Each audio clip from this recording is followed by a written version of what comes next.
নৌরঙ্গপুর গ্রামে মোহন নিজের পরিবারের সাথে থাকে। মোহন সবজি বিক্রি করে নিজের সংসার চালাতো। তার স্ত্রী রত্নাও তার সাহায্য করত আর বাড়ির বাইরে ছোট্ট একটা খালি জায়গায় টমেটোর চাষবাস করে।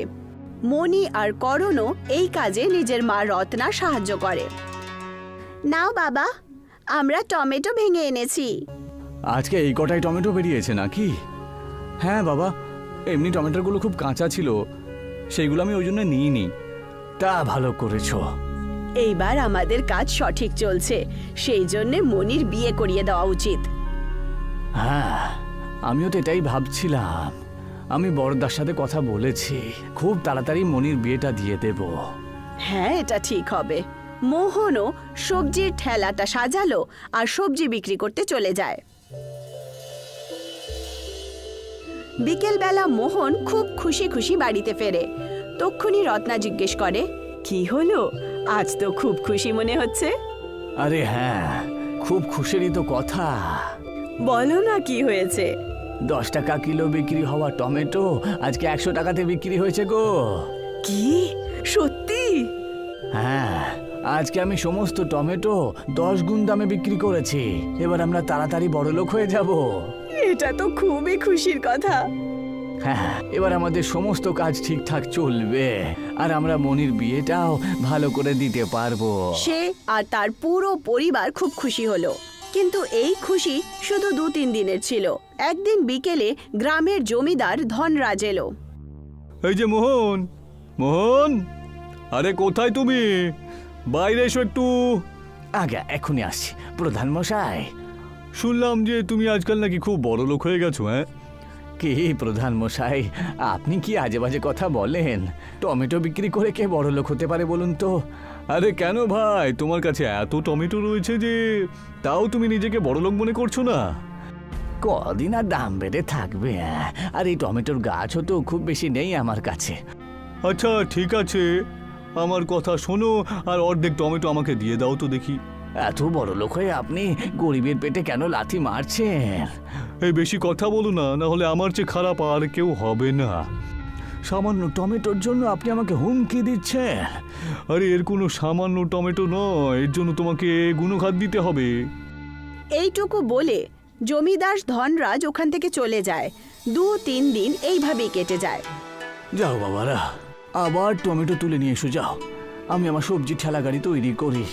কিন্তু যখন তারা গিয়ে দেখতে পেল, তখন দুজনই খুব অবাক হলো, কারণ খেতে টমেটোই ছিল না আর সমস্ত গাছ গায়েব ছিল। দুজনই বাড়ি এলো আর বাবাকে বলল, বাবা, বাবা, তাড়াতাড়ি এসো। কি হলো, তোমরা দুজনে তো ভয় পেয়ে রয়েছো কেন? বাবা, খেতে একটাও টমেটো নেই। কি? এটা কি করে হতে পারে? ওখানে গিয়ে দেখতে পেল যে পুরো ক্ষেত একেবারে খালি ছিল। এই সব কিছু সেই জমিদারই করেছে।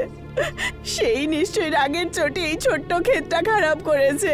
আমরা এটা দিয়েই তো পরিবার পালছিলাম গো, কিন্তু ও এটা সহ্যই করতে পারছিল না। আমি যদি সেদিনে প্রধানের কথাটা শুনে নিতাম তাহলে আজকে এই দিন আমাকে দেখতে হতো না গো।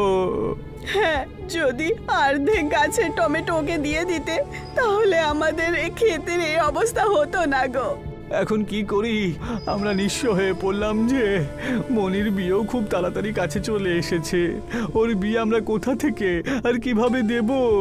এখন কেঁদে কোনো লাভ হবে না, যা হওয়ার ছিল সেটা হয়েছে। হ্যাঁ বাবা, সেই জন্য এখন আমাদেরকে আগের কথা ভাবতে হবে। বাবা, তুমি তো সবসময় বলো যে কেউ আমাদের হাত থেকে যে কোনো কিছু কাটতে পারে, কিন্তু আমাদের ভাগ্যেরটা কাটতে পারবে না, তাই না? পুরো পরিবার বাড়িতে চলে আসে। জমিদার নিজের বাড়িতে খুব খুশি খুশি ঘুরছিল।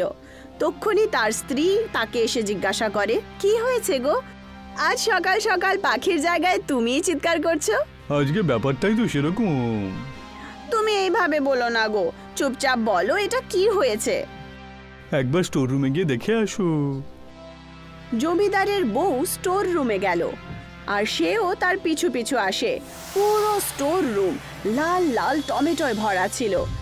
তার স্ত্রী এটা দেখে অবাক হলো। হ্যাঁ, আমাদের কাছে এতগুলো টমেটো কোত্থেকে এলো? আমরা তো খুব ধনী হয়ে গেলাম। এই সব কিছু আমার বুদ্ধির খেলা গো। তাও বলো না, তুমি এতগুলো টমেটো কোত্থেকে আনলে? আরে এখন এটা বলার কোনো দরকারই নেই। তোমার যত টমেটো লাগবে তুমি নিয়ে নিতে পারো। আমি বাদবাকি টমেটো বাজারে গিয়ে বিক্রি করে দেব। ঠিক আছে, 4টে টাকা বাড়িতে আসবে। মোহনের পরিবার খুব দুঃখী ছিল। তার স্ত্রী ওকে বোঝাচ্ছিল, যেটা হয়ে গেছে সেটা ভুলে যাও গো, কেন এত চিন্তা করছো? আমি ভুলতে পারছি না, আমি আমার মেয়ের বিয়েটা ভুলতে পারছি না গো। বাবা, আমরা বাজার থেকে টমেটোর গাছ কিনে আবার চাষবাস করতে পারি। যতক্ষণ তুমি সবজি বিক্রি করবে ততক্ষণে আমরা আবার চাষ করে নেব। হ্যাঁ, এইটা তুমি ঠিক কথাই বলেছো, আমাদের আবার জমি চাষ করতে হবে। আমার মনে হয় যে আমাদেরকে আর দেরি করা উচিত নয়। সবাই মিলে গাছ লাগিয়ে দেয়। মোহনের আবার সেই দিনচর্চা চালু হয়ে যায়। ও সবজি বিক্রি করতে শুরু করে আর টমেটোর আসার অপেক্ষা করতে লাগে। এবার গাছে দেখছি টমেটো এসেছে। হ্যাঁ, কিন্তু কিছুদিন পর্যন্ত সবজি বিক্রি করা বন্ধ করতে হবে, কারণ মনির বিয়ে, সমস্ত কাজ করতে হবে গো। হ্যাঁ, আমি দিনের বেলায় সব টমেটো বিক্রি করে দেব আর ধুমধাম করে মেয়ের বিয়ে দেব, আর কয়েকটা টমেটো বাড়ির জন্য রেখে দেব, বুঝেছো? কিন্তু ভাগ্যে কি লেখা ছিল কে জানে। সেই দিনই রাত্রিবেলা খুব জোরে তুফান চলে আসে, যার কারণে টমেটোর চাষবাস খুব খারাপ হয়ে ওঠে, যাতে সমস্ত ফসল খারাপ হয়ে যায় আর পাকা টমেটো খারাপ হয়ে যায়। যখন সকালে রত্না উঠে দেখলো আর মোহনকে আওয়াজ লাগালো, আরে শুনছো, তাড়াতাড়ি এসো। আবার কি হলো? সকাল সকাল চিৎকার করছো কেন? দেখো, আমাদের সমস্ত ফসল খারাপ হয়ে গেছে, আমরা বরবাদ হয়ে গেছি। হায় ঈশ্বর, এমন ক্ষতি কেন করলে? বারবার গরিবদের কেন অসুবিধায় ফেলছো? এখন কি হবে? কি করব আমরা? বাবা, এবার আমরা কি করব? যা ঈশ্বরের ইচ্ছা তাই তো হবে বাবা।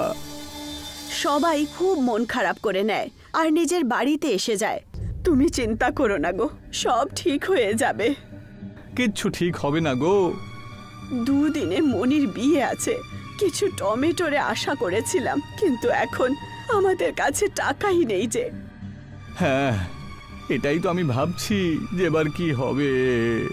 তক্ষুনি দরজায় জমিদারের বউ মেনকা আসে আর বলে, মনি আমারও মেয়ে, সেই জন্য এখন চিন্তা করার কোনো দরকার নেই, কারণ আমি চলে এসেছি। আপনি আমাদের গরিবের ঘরে, আপনাদের থেকে ধনী কেউ নেই, আপনারা অনেক ধনী। আমি আপনাদের সামনে খুবই ছোট, কারণ আমার বর আপনাদের সাথে যাই করেছে সেটা আমাকে খুব ছোট করে তুলেছে। প্রধান মশাই আবার কি করলো? উনি তোমাদের ক্ষেত থেকে টমেটো চুরি করে ফেলেছে। আমাদের সন্দেহ ঠিক ছিল। হ্যাঁ, আমি এটা জানতাম না, আমি আজই জানতে পেরেছি। আর লোভের ফল তো খারাপই হয়, সেজন্য আমাকে নিজে আসতে হলো।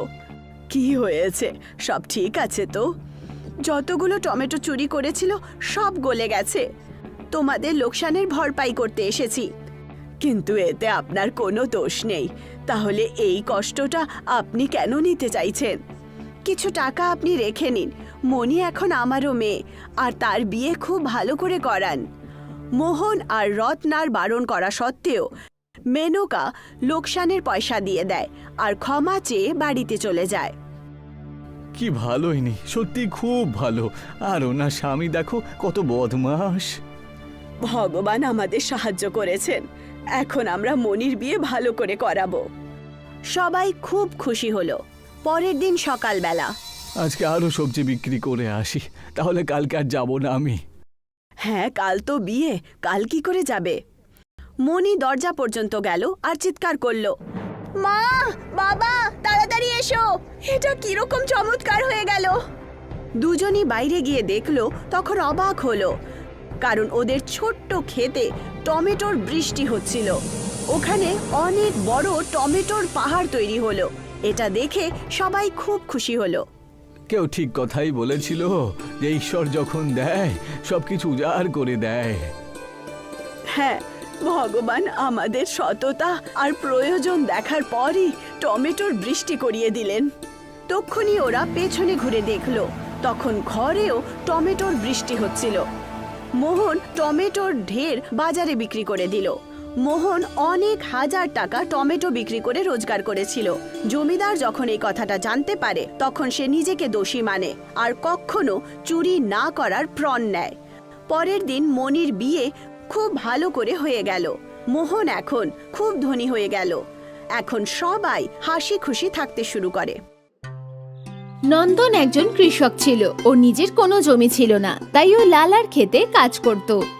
ও সারা দিন ক্ষেতে কাজ করত, আর যখন ফসল কাটানো হতো তখন লালাজি ওখানে চলে আসতো। আরে বাহ বাহ, গোলু মলু সব সবজি নিয়ে চলো, নিয়ে চলো। আরে লালাজি, আমার ভাগটা তো আমি ভুলে গেছি। লালা ওর লোকদের ইশারা করলো, আর ওর লোকেরা কিছু সবজি আর ধান আলাদা করে দিল। লালাজি, এটা তো কম। আচ্ছা, তুই এখন বড় বড় কথা বলছিস? হ্যাঁ, তুই আমায় বলবি কোনটা কম আর কোনটা বেশি। লালাজি, এটা আমার প্রাপ্য। আমি সারাদিন আপনার খেতে কাজ করি, তাই আমাকে তো আমার প্রাপ্যটা দিতেই হবে।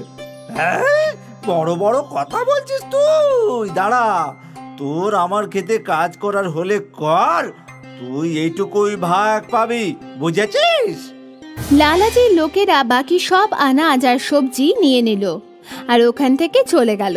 নন্দন হতাশ হয়ে পড়ল। আমি এখন এত অল্প সবজি বেচে আর কত টাকাই বা কামাবো? হে ভগবান, আমায় কিছু তো সাহায্য করো। ওই সবজি আর আনাজ নিয়ে নন্দন বাজারে গেল। ওখানেও ব্যবসায়ীকে সবজি বিক্রি করলো। এই সব সবজির দাম 500 টাকা, আর এই ধানের হলো 1000 টাকা। এই নাও ভাই। সারা মাস কাজ করে নন্দন মাত্র 1500 টাকা পেল। ও হতাশ হয়ে পড়ল আর ওর বাড়ির দিকে যেতে লাগলো। রাস্তায় ওর একটা বুড়ির সাথে দেখা হলো। বাবু, আমায় একটু সাহায্য করবে? 2 দিন ধরে কিচ্ছু খাইনি। যদি তোমার কাছে কোনো খাবার থাকে তাহলে আমায় দাও। আমার কাছে তো খাবার মতো কিছুই নেই। তাহলে আমাকে কিছু টাকাই দাও বাবু, আমি কিছু খেয়ে নি।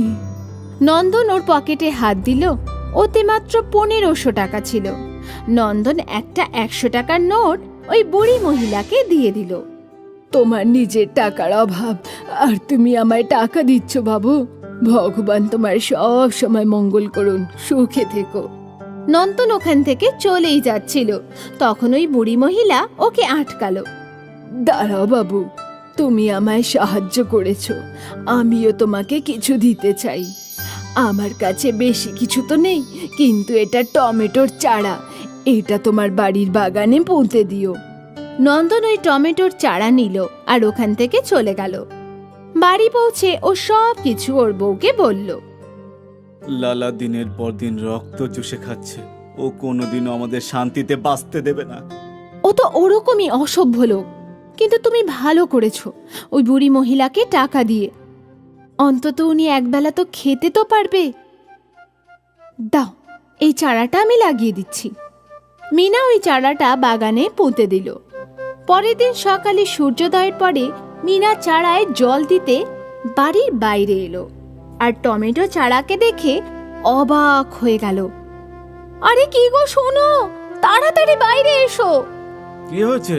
ওই দেখো, টমেটো গাছে সোনালি টমেটো। এটা সোনালি টমেটো না, সোনার টমেটো।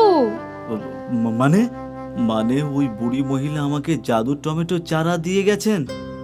উনি কোনো সাধারণ মহিলা ছিল না, উনি কোনো ভগবান ছিল, ভগবান। মিনার এই কথা বলার পরে ওই চারা থেকে ধোঁয়া বেরোলো আর ওই বুড়ি মহিলাকে দেখা গেল। ভগবান সবার কাছে নিজে আসতে পারে না, তাই ভালো লোককে চেনার জন্য উনি আমাদের পাঠিয়েছেন। নন্দন, তুমি ভালো মানুষ, তাই এই সোনার টমেটো গাছ আমি তোমায় দিয়েছি। এই গাছটা রোজ একটা করে সোনার টমেটো দেবে, কিন্তু সাবধানে থেকো। যদি কেউ এই গাছটা নেয়ার চেষ্টা করে তার মৃত্যু হবে। তোমার মঙ্গল হোক। ওই ধোঁয়া আকাশের দিকে উড়ে গেল আর নন্দন আর মিনার তো কপালই খুলে গেল। ওই সোনার টমেটো বিক্রি করে নন্দন নিজের ক্ষেত কিনে নিল আর নন্দনের ছোট্ট বাড়ি এখন দোতলা বাংলো হয়ে গেল। নন্দন আর ওর বউ মিনা এখন খুব খুশি ছিল। সোনার টমেটোর কথা সারা গ্রামে আগুনের মতো ছড়িয়ে পড়ল, আর লালাও এই কথা জানতে পারল। সোনার টমেটো, ওই সোনার টমেটো গাছের জন্য নন্দন রাতারাতি বড়লোক হয়ে যাবে। ওই গাছটা আমার চাই, যেভাবেই হোক আমার চাই। চলো, তোমরা সবাই চলো। লালা রেগে মেগে নন্দনের বাড়িতে গেল। নন্দন, এই নন্দন, বাইরে বেরো। কে কে ক্ষুধার্ত কুকুরের মতো চিৎকার করছে? তোর এত বড় সাহস, তুই আমাকে ক্ষুধার্ত কুকুর বললি? ভুল হয়ে গেছে লালাজি, আপনাকে তো শুয়োর বলা উচিত ছিল, তাই না?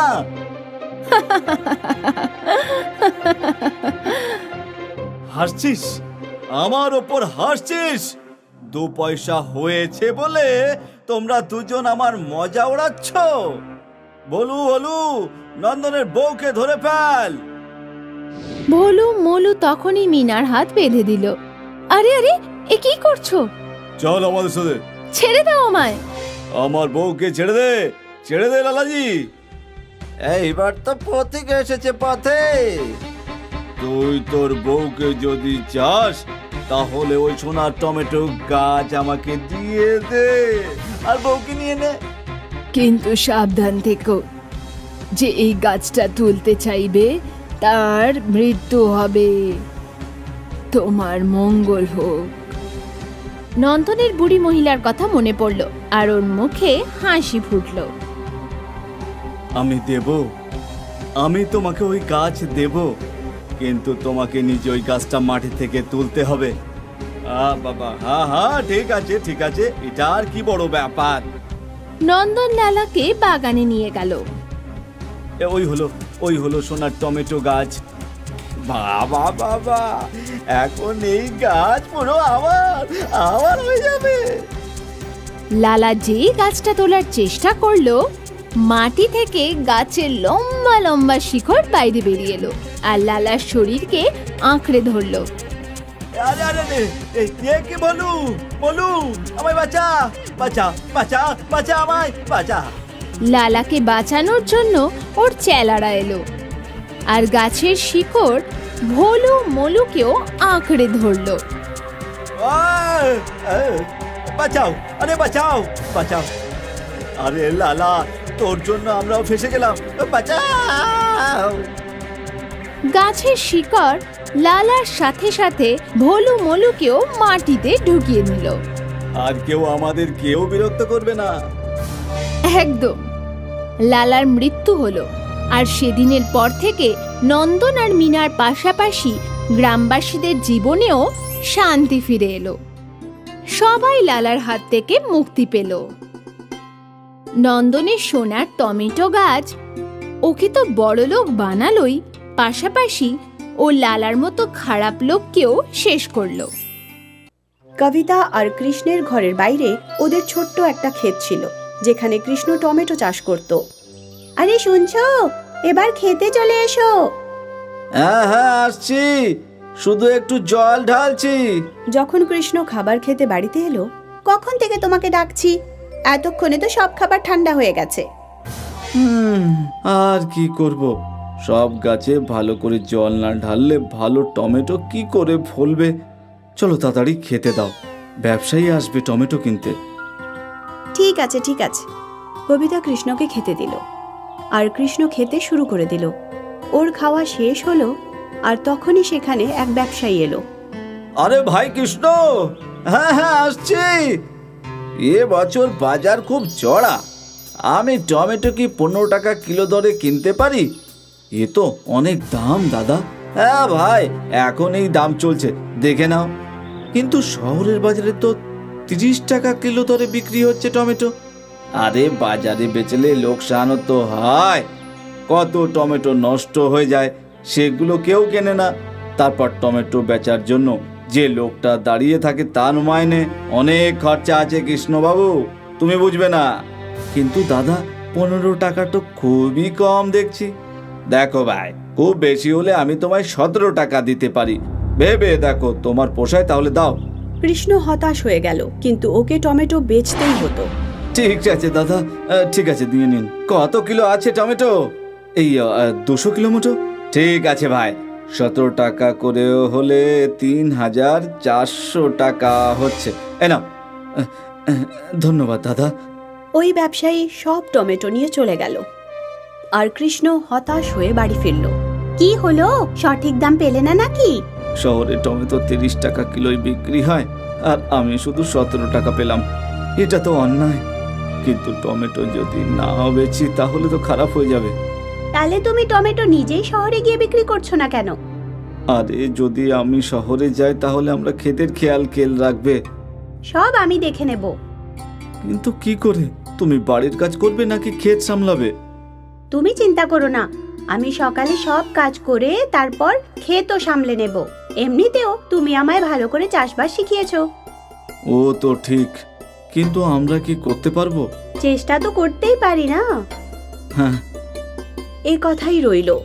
কবিতা টমেটো চাষ করবে, আর কৃষ্ণ সেই টমেটো শহরে বিক্রি করে আসবে। 1 সপ্তাহ পরে নতুন টমেটো হলো, আর কৃষ্ণ সব টমেটো টেম্পোতে ভরে নিল। আজ প্রথম দিন, আশা করি সব ভালোই হবে। অবশ্যই ভালো হবে, তুমি চিন্তা করো না। কৃষ্ণ শহরের বাজারের পথে রওনা দিল। সেখানে পৌঁছে সে টেম্পোতেই টমেটো বেচা শুরু করে দিল। আরে নাও নাও, তাজা তাজা টমেটো, তাজা রসালো লাল লাল টমেটো, এই নাও নয় নাও। মাত্র 30 টাকা কিলো, 30 টাকা কিলো। 30 টাকা কিলো? হ্যাঁ দিদি। অন্য দোকানে তো 35 টাকা কিলো। আমি তোমার থেকেই নেব। আমাকে 2 কিলো দিয়ে দাও। আমাকেও 2 কিলো। আমাকেও 1 কিলো দাও। আর দেখতে দেখতে কৃষ্ণর টেম্পোর সামনে মহিলাদের ভিড় জমে যায়। মাত্র 4 ঘন্টায় তার কাছে শুধু কিছু টমেটোই পড়েছিল। টমেটো আছে কি? মাত্র 4 কিলো আছে, 4 কিলো। সব আমাকে দিয়ে দাও। শহরের লোকেরা তাজা রসালো টমেটো কম টাকায় পেল, আর তাই তাড়াতাড়ি সব বিক্রি হয়ে গেল। তারপর কৃষ্ণ সেই টেম্পোতেই গ্রামে ফিরল। কৃষ্ণ টেম্পোওয়ালাকে 1000 টাকা দিয়ে দিল। আরে কবিতা, খুব ভালো দিন ছিল আজ। সব টমেটো বিক্রি হয়ে গেছে নাকি? হ্যাঁ, সব বিক্রি হয়ে গেছে। সব মিলিয়ে 250 কিলোর জন্য 7500 টাকা পেয়েছিলাম। 1000 টাকা টেম্পোওয়ালাকে দিয়েছি, তাহলে রইল 6500 টাকা। বাহ, আজ তো খুব মজা পেলাম। এ তো দারুণ ব্যাপার। আজ আমি একটা জিনিস দেখলাম, যে শহরের মহিলারা টমেটো কেনার সময় শুধুমাত্র লাল লাল টমেটোই বেছে নেয়। তাহলে আমাদের কিছু একটা করতে হবে টমেটোগুলোকে আরো লাল করার জন্য। ইউটিউবে খুঁজবো, কিছু না কিছু নিশ্চয়ই পাওয়া যাবে। কৃষ্ণ ইউটিউব সার্চ করলো, আর সে একটা ভিডিও পেল। তাহলে এই পাউডারটা ছড়াতে হবে টমেটো গাছে। হ্যাঁ, এটা কোথায় পাওয়া যাবে? শহরে কোথাও না কোথাও তো পাওয়া যাবেই। ঠিক আছে, কাল তুমি চলে যাও আর খুঁজে নিয়ে এসো। ঠিক আছে। পরের দিন কৃষ্ণ শহরে এলো, আর ওই ফার্টিলাইজারটা কিনে নিল। দাদা, এর থেকে কোনো ক্ষতি হবে না তো? আরে দাদা, বেশি ঢেলে দেবেন না। যতটা প্যাকেটে লেখা আছে ততটাই দেবেন। হ্যাঁ, ঠিক আছে। কৃষ্ণ ওই কেমিক্যাল ফার্টিলাইজারটা নিয়ে নিজের বাড়ি ফিরল। কবিতা ওর অপেক্ষা করছিল। এই নাও কেমিক্যাল ফার্টিলাইজার। যতটা মাত্রা লেখা আছে না ওখানে, ততটাই দেবে, একটুও বেশি নয়। এই কেমিক্যাল ফার্টিলাইজারের ফলে নতুন নতুন টমেটো হবে। তার মানে আকারেও বাড়বে? হ্যাঁ। খুব ভালো কথা। পরের দিন কৃষ্ণ নিজের টমেটোর ক্ষেতে সেই কেমিক্যাল ফার্টিলাইজার দিল।